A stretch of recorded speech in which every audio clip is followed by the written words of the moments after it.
now we come to Justin's score, and I would expect nothing less than what we see here. Just beautifully engraved, wonderfully worked out. There are going to be a few things that I take issue with here and there in terms of marking a certain effect or technique or whatever. But you can't deny that pretty much everything in this score works, except the only question is, how can I help Justin make it work better? And, all that aside, it's just really beautifully done. Wonderful imagination here, and, just really excellent. Justin is a professional engraver and he works for a publisher and all that, but there's no question that had he chosen to be a professional arranger or orchestrator, that he would be no less successful. So let's start off at the beginning. Okay, so here we see a very simple beginning with I really like this, the viola enclosed by second violin, and I think here, here's a place where Justin is using a particular kind of marking, in this case a bracket, to denote non-divisi, and I would say just avoid any risk of raised hands at rehearsal and mark that non-divisi and don't worry about the bracket. I think that is the way to go in a situation like this, just because there will be that one person who didn't go to the same university, or who it's the backbenchers that you have to worry about, right? You just want it to be clear to everybody that what you mean here, and of course that's non-divisi. So that balances, and this balances beautifully. But I would say here that I think that the dynamic here should be piano in the accompaniment and pianissimo in the horn, and then just leave it piano in the melody, and I think that will balance beautifully.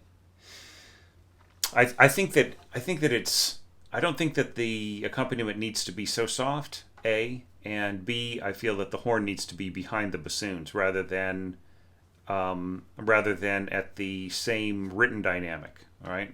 I mean, even its soft dynamics, I always balance out winds versus brass and strings versus brass, just to really, really make sure. So I'll have some other comments.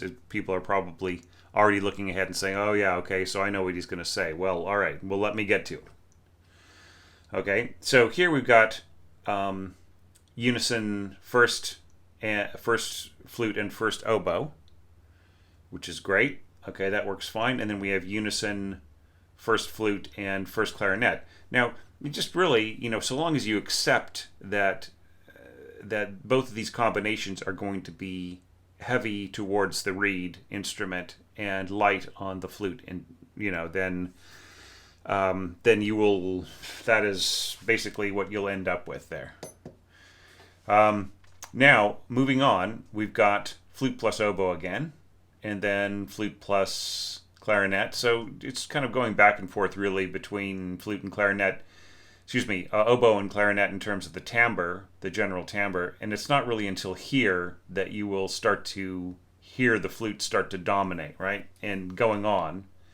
See, I don't really think you need to do these trade-offs, right? You're going between first and second, and that's kind of fun for the, it's fun for the two players. But whether or not it really has any beneficial effect on the music is another question, of course, because, do you want two different interpretations of two different flutists on the same material? If that is that what you're really looking for, or do you want something that is consistent all the way through?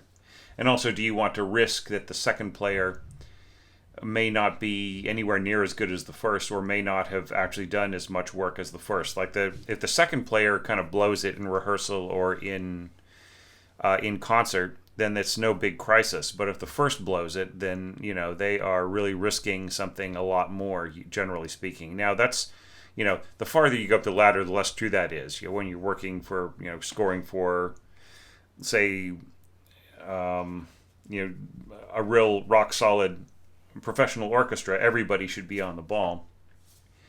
But yeah, but I'm just saying, just like sometimes it's better to err on the side of the best practice, just in general, even if even if you have no intention of this being performed by anybody less than the best.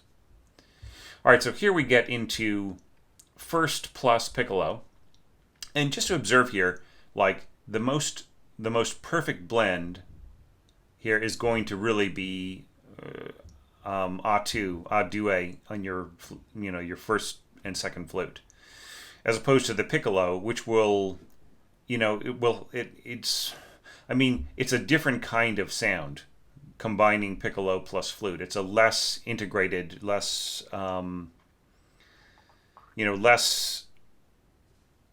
perfectly perfectly merging sound, and especially going down to this G here, you'll end up with much less strength on the part of the piccolo.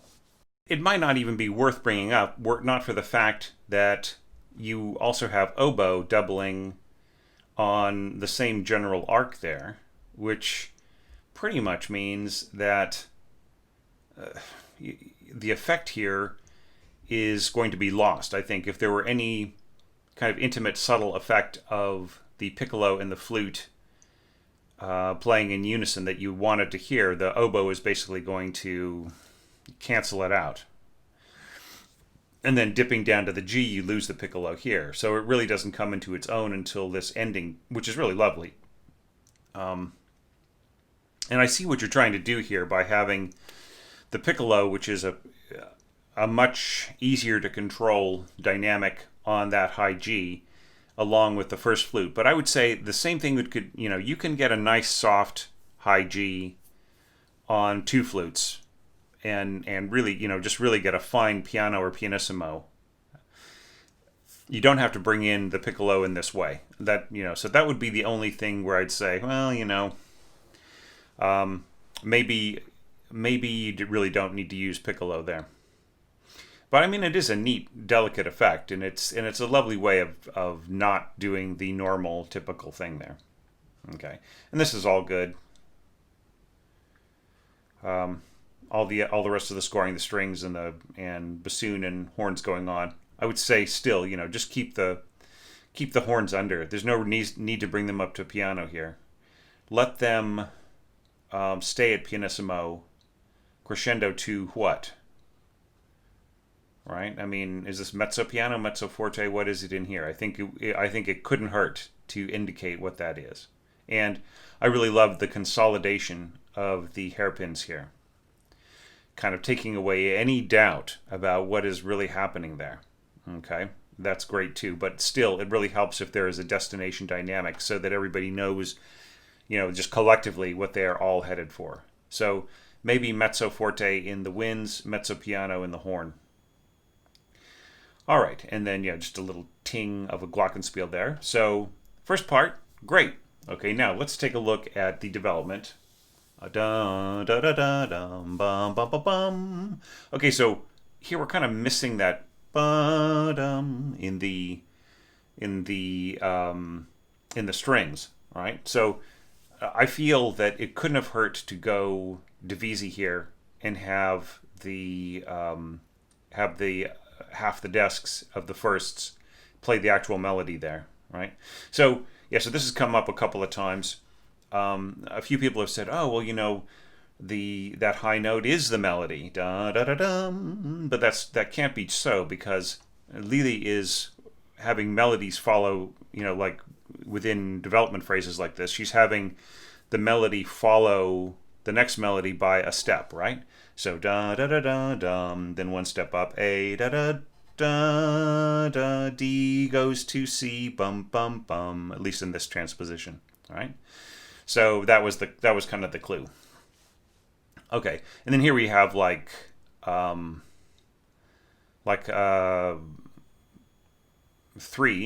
on the and I think that, like, rather than having piccolo plus A2 flutes, you could have just had strings there, and it would have been a more integrated sound, right?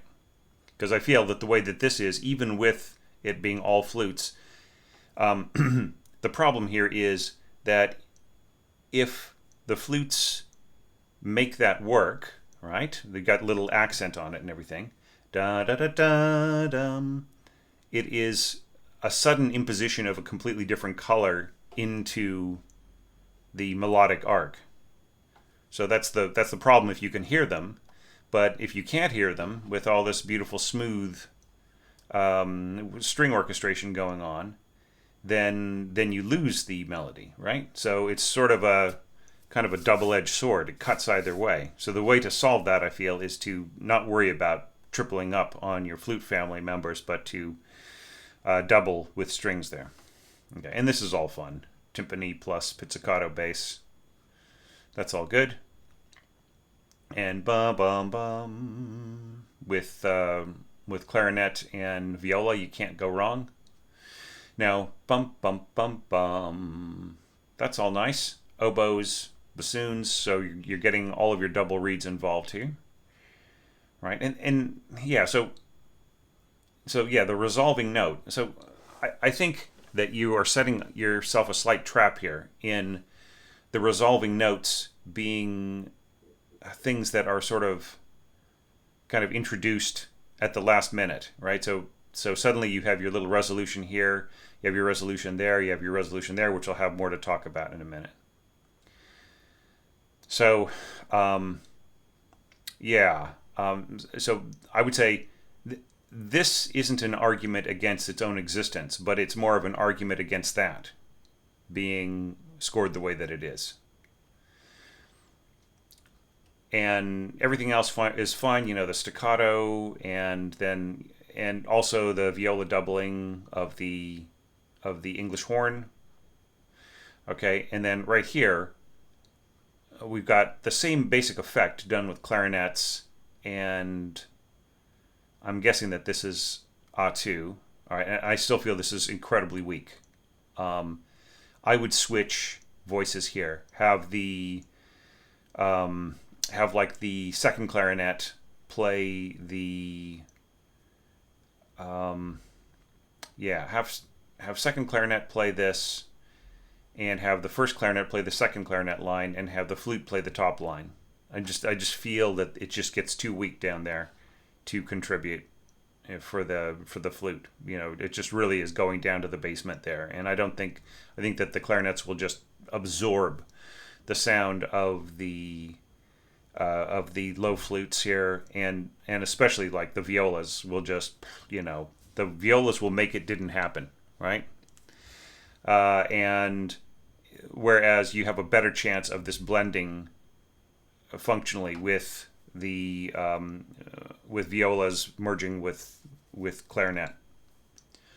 Okay, now here, this is all fine. Bum bum bum bum. I would just say, if you really want this to work, then the brass have to be down a dynamic degree from the strings.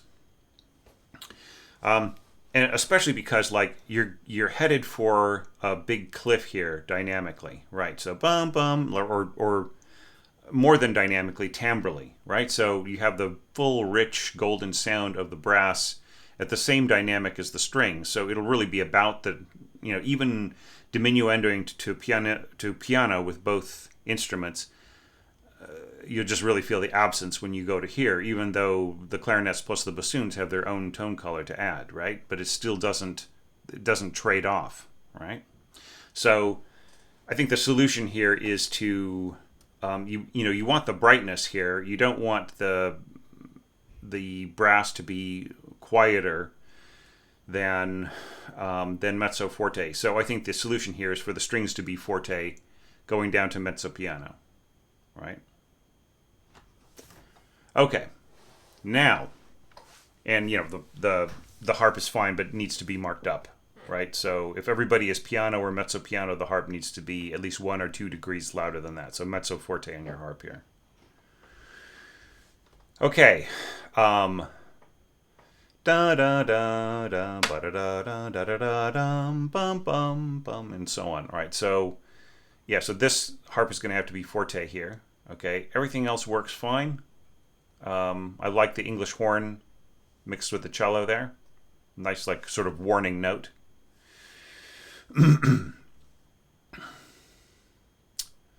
And the only thing I would say about the phrasing here is just like really asking yourself if you want to remove emphasis from the downbeat here in your winds, right? So the strings, because of their bowing, they're going down, up, or up, down, right? But they're bowing on that note. So could maybe the winds do that, or the winds also articulate on that note? Da, da, right? So anyhow, it's just a thought. Now, da, da, da, da. Excuse me. Da, da, da, da, da, dun, dun, dun, dun. I like that. I like the phrasing in here. That's nice. Okay, and little accents on forte. We got a triangle mark. Triangle's very, very delicate compared to the rest of the orchestra. I would mark it at the same dynamic. Everything else, if everybody else is playing forte accent for the triangle, if not louder. Well, I don't know. Fortissimo is a little loud, but yeah, I think that it can be louder than just a little kind of background ding, which will probably not even be heard. If you want this just to be a brighter sound that the audience doesn't notice, then leave it where it is, but it's still really soft compared to the rest of the orchestra. Okay, but other than that, it's nice. I wouldn't mark the clarinets louder than the violin because they're going to blend. It's going to blend whether you want it to or not. So, especially with 30 players on the same note. So I don't think there's a need to mark the clarinet up. I think it'll all work fine with the same dynamics.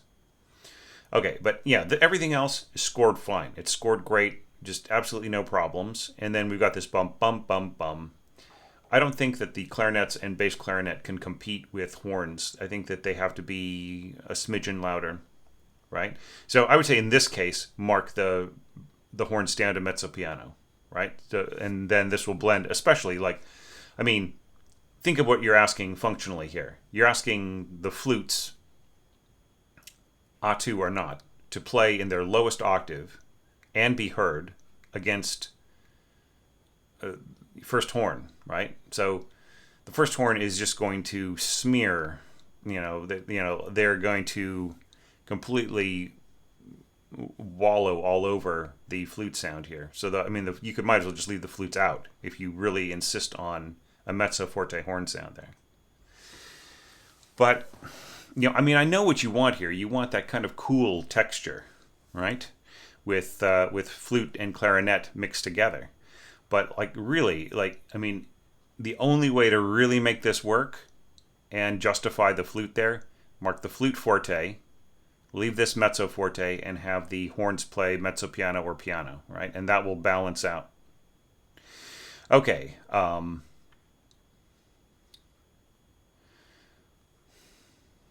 Okay. Ba, ba.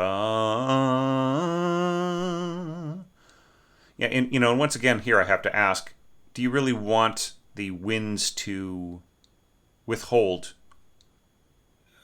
punching the articulation on some of these notes, right?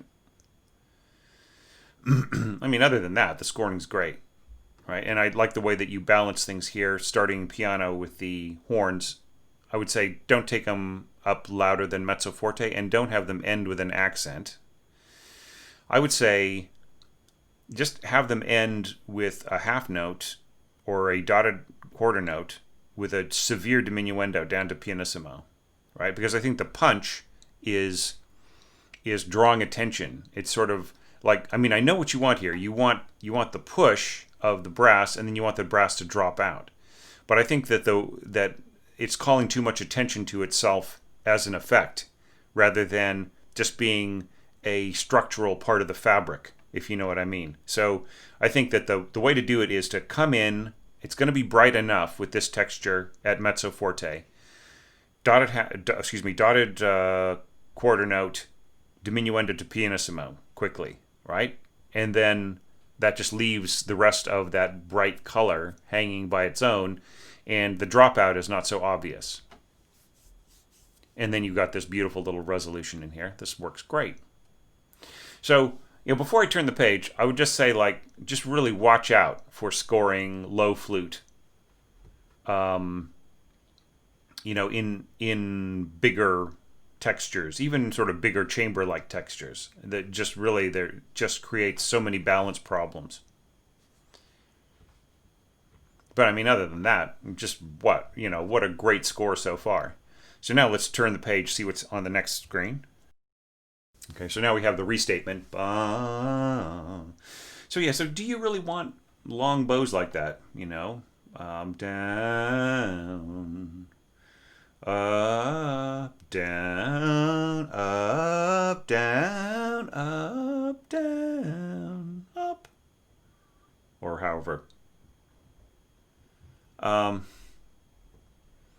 yeah, so I think you could have shortened I think you not only could have shortened the phrases here to um, to comply with better bowing practice, but I think you could have also had them matching in your wins so that you have emphasis on the second, on the second bar downbeat, right?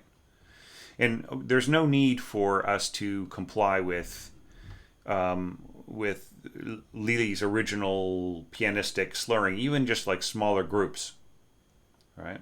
Because like if we do that, then here we go, having like the flutes, we don't have any emphasis on the downbeat here, right? And then here in the strings, we have articulation on the second beat for the melody, and it just kind of feels a little unnatural to me. So, I mean, it's a really small point, but it just might be helpful in making the energy clearer, right? So, looking at all the other things, glockenspiel, it's really a lovely idea. The harp just kind of doing its billowing. I thought that this was some of the best harp billowing um, in this series of evaluations so far. It just feels really, really natural, and then going on as well. Yeah. So I mean, I feel that this is all scored really nicely, and I like the artificial harmonics, and this is exactly how to score this. So notice how Justin has got the stem directions, right? How that it's all organized. It's obvious um, he wants the outside players on each desk to be playing the harmonics, and he wants the inside players to be playing the lower sounding notes, which are actually notated higher. So yeah, so that works really, really great. And I like the way that you don't force this high G here, this 2 octaves higher G, onto the piccolo, which might have problems playing it softly.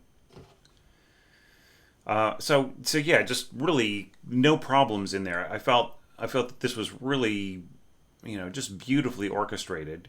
Um, there are no destination dynamics here. There's no dynamics in the middle here, and they kind of don't need to be in this instance because there aren't like you're not worrying about the brass being involved, right? There aren't a bunch of instruments coming and going and trading off like there were in the previous screen. So yeah, so I think that this works really great, and this is really lovely down here. The cellos playing these harmonics here, so that's just really lovely. So yeah, so no problems there. Okay, and then just a touch of bass drum there. I don't think you need I don't think you need the staccato there. I think that I think that is enough just to have just to have the player just damp it. I think a ping on the timpani is all you need there.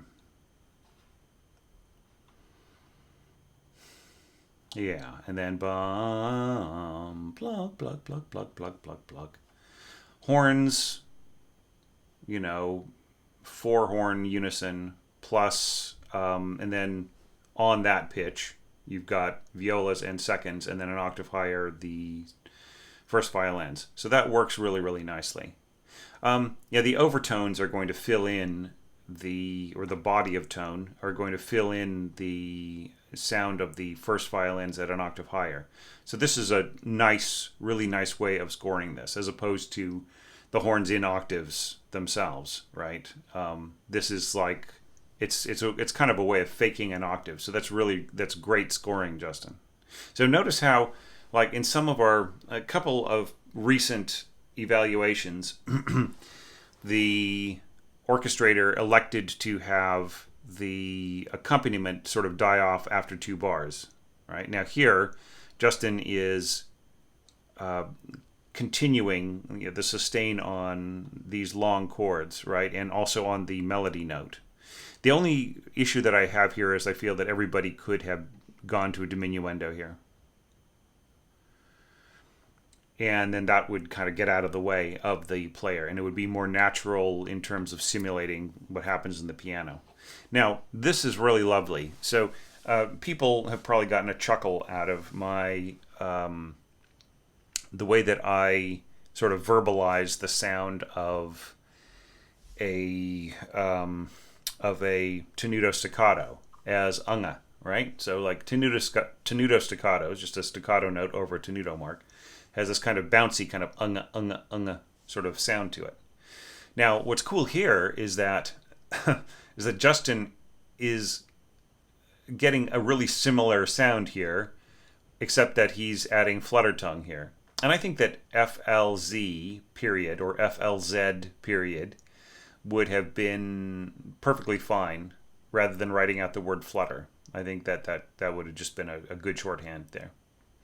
But anyways, but the feeling, the articulation feeling is like identical really to the sound of quarter notes in tenuto staccato, because you have the unga feeling, like you have the unga, the sort of fluttering unga, right? So that's sort of unga, unga, unga, unga, right? So you've got that same kind of thing going on.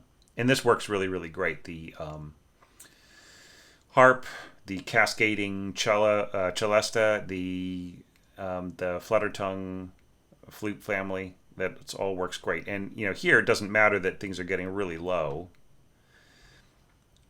because it's extremely soft, right? And I like the fact that you have the flute family playing piano, right? And it could even be playing mezzo piano here. And you could have also upped the volume here of the dynamic of the cascading celesta and harp, especially celesta, which is so soft. And then added diminuendo for everybody on the way down. All right, so now we got a bit of a build, mezzo piano, bum bum bum bum, and yeah, and then just the answer. It's pretty much scored the same, except now we're adding glockenspiel on top of everything. But here we have a similar effect as we had before, with first violins on top, seconds and violas unison below, but now horns and trumpets are playing the cushion, and we have doubling on the pitch rather than doubling an octave below and creating an effect above. So yeah, so bass clarinet, second clarinet, English horn on the bottom, and then first clarinet, and I guess this is first oboe. You're slipping, Justin. You didn't mark the entrance there. I'm sure you intend that just to be first oboe, but it could be A2, and that would blend beautifully with the first violin and the first clarinet and create a really rock solid sound there. So it just depends on how firm you want the sound there, how solid as opposed to sensitive. But it all works fine. And then here I feel once again we're missing some diminuendo marks here in the accompaniment, and then the cascading downward and so on of our celesta. All right, continuing our climbing. Now we have a triple octave in the upper strings, and then this lovely voicing in the cellos. That's all possible, by the way. These double stops, that works great, in fact. And yeah, I just really love like horns coming in again, and like all they're doing is just playing they're basically doubling the violas here. So I mean here, like the violas are gonna get smashed. I mean, I think you'd be better off having the violas double the second violins, frankly. if you don't balance the horns with them, they're just really not going to stand out. Or have the strings be up at forte in a triple octave and leave the horns at mezzo forte. But one way or another, there needs to be some balancing here because, for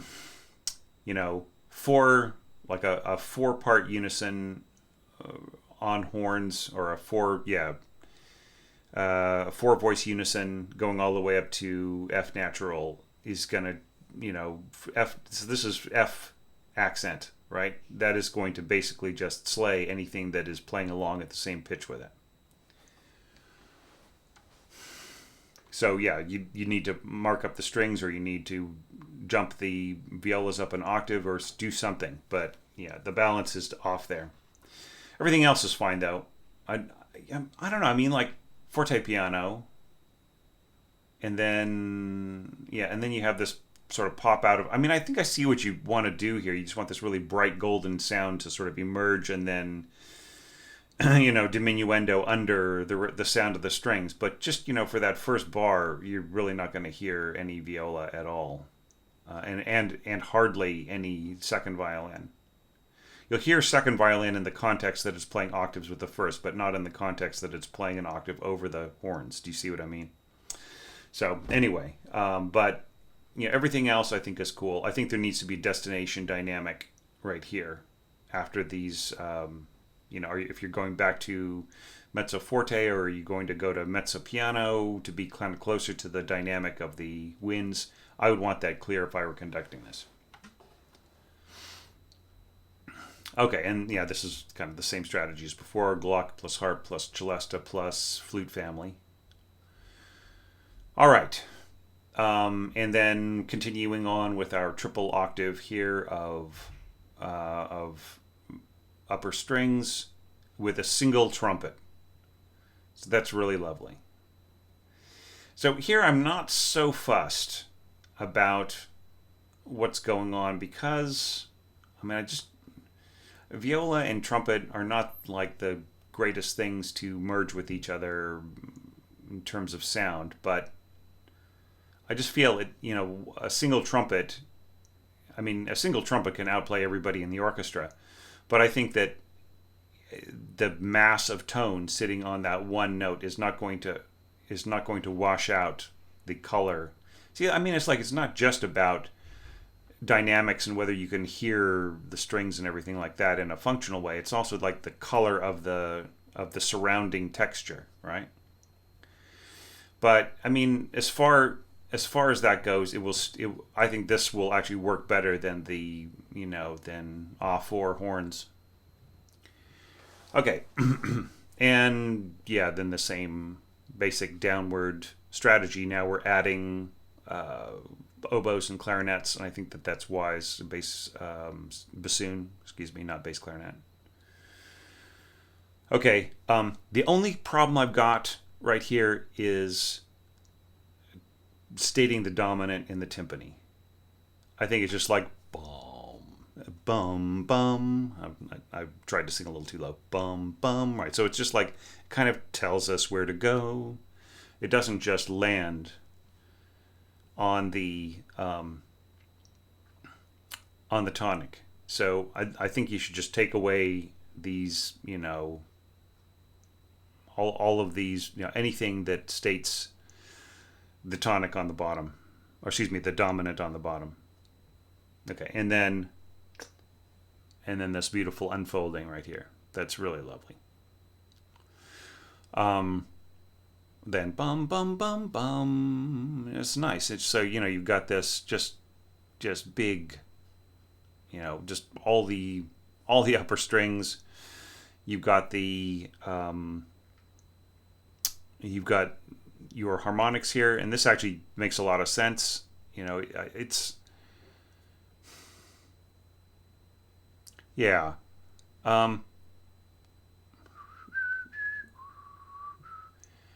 I see what you're trying to do here is save the players having to move around, having to jump down a perfect fifth. But all I would do is just point out that if they want to jump down a perfect fifth, all they got to do is just jump over to the other string, right? So they can just play this in the same position on the A string, right? And then reach over and touch that node. So I don't think that this was necessary, and I think it's just hard on the player to do that. I think it is playable, but I think it is a poorer, like just in terms of its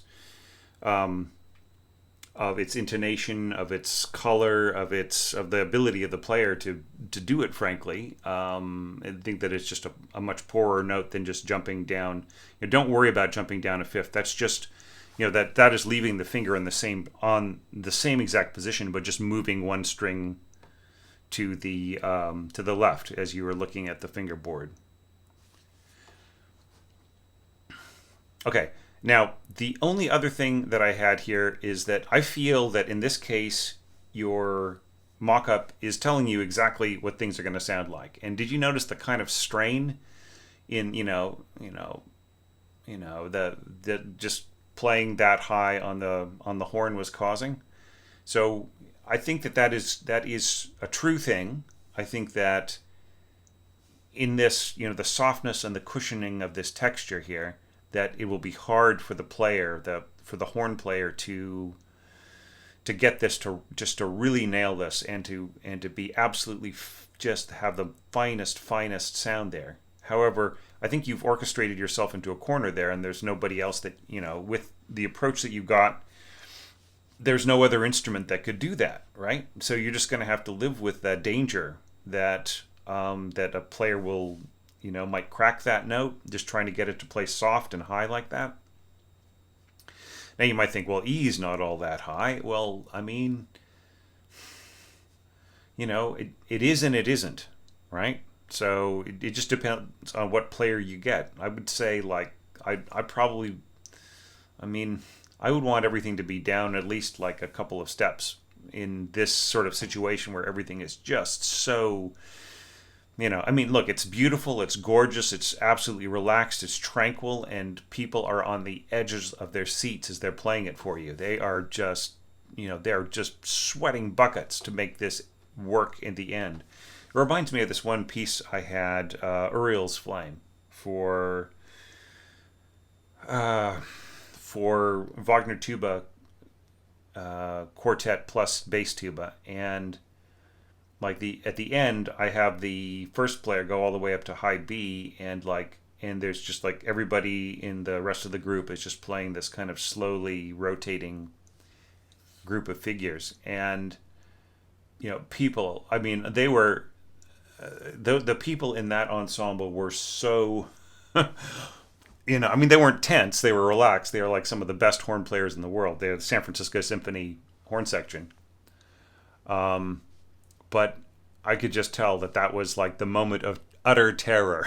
And they actually told me that before, during the rehearsal. They told me that before the performance. That was just those last bars for everybody were, it's probably, probably harder on the ensemble than the soloist in some way. And he tried mightily to get it right. And even with one of the best horn players in the world, he still cracked one note, so... I just remember that moment, and I just sort of think, I'm not going to tell you to not score this, but I'm just going to say, watch out, even just with that E. And I know there's some horn players going to say, oh, I could do that, and blah, blah, blah. But I'm just saying, with the context of it, it's not enough to play softly up there. The horn player is going to want to play softly within the context of this radiant, just shimmering kind of sound. And I think that's where the difficulty is going to come in, to get the tone to not kind of slightly shout, right? So anyhow, I don't want to overstress it, but yeah, I just felt that you could benefit from that perspective. Everything else, I really like it. It's great. I think that this harp is going to come through, should be marked up, right? More like mezzo forte to piano here, if you want it to blend together with the pizzicato. And yeah, and this is all nice, the way that this sort of dies off. So yeah, so really lovely score there, Justin. I mean, I just felt like It was so great to have an entry from you this year. I know you don't always have the time to do this, and also to have just really such a great example of beautiful organization of the score, and almost flawless. I think there might be one or two dropped entrances of like telling us which player is playing or whatever, but just so well worked out, and such a professional presentation, and then on top of that, the level of inspiration and the your ear as applied to this, and your own knowledge of orchestration and what works and what doesn't. Yeah, I just thought that was just fantastic, and to have you come and help me out on Patreon too. That I really feel honored by that, and I really appreciate it, and I want to thank you too, like for how cool you've kept things in, the other groups that you have been involved with that are sort of affiliated with Orchestration Online, and everything else, and like the engraving help that you've given to people in the Orchestration Online group, even though that isn't your group, music engraving tips, and your great videos that you've supplied. I think that all of that stuff has helped me in the past. It's just been great to drop one of your videos when somebody had a question about marking entrances, or to like even just like tag you in a post and get a great answer from you. That really helped out a beginning orchestrator. So thank you for everything, Justin, and I really also appreciate anybody who has like stuck with me to the end of this evaluation, and listen to what I have to say about this score, because I really think it's excellent, and it is among the best, or the most professional. There really isn't a best or a worst in this evaluation, but it's among the most professional and the most ready to go to the stands tomorrow. If there were a conductor out there who said, "Oh my God, this is the exact piece," they got in touch with Justin and Justin sent them the parts, that score would be playable. Okay, so that is what I mean by ready for the stands. Anyhow, thanks all. Thanks very much, and I'm really glad to be back in the swing of things. There are just going to be buckets and buckets of these Patreon evaluations. We're going to get to them by the end of the month, in 3 days or so. So. I'll be back with more videos later today and tomorrow.